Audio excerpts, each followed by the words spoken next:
السلام عليكم. وعليكم السلام. سيدي سمحوا لي الا تعطلت عليكم. ما كاين باس ما كاين باس. خذ راحتك السي سلام. اشرب شي حاجه. بيني وبينك انا ما فيا ما نشرب هاد الساعه، بالحق ما نكرهش ناخذ الثمن ديال داكشي اللي غنشرب. يضرني العطش عاد نشرب.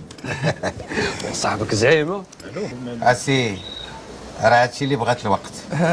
سمعتينا بعدا؟ ما تمشيش غلط فيا، راه معاك الداخليه السي. انا راه بغيت نقصر عليك المسافه وبغيتك تبدا ليا من الاخر وبلا مقدمات. سي سلام، هذا هو السي رضوان اللي دويتك عليه من الفاميله على ديك الشهاده.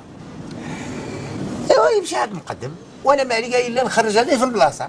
لا، المشكله هو ان السي رضوان ما ساكنش هنا، ساكن في خنيفره.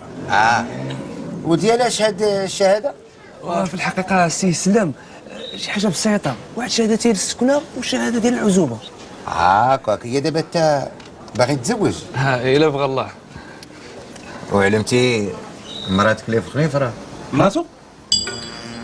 لا انت مزوج. مالو مزوج. واش عرفتيها؟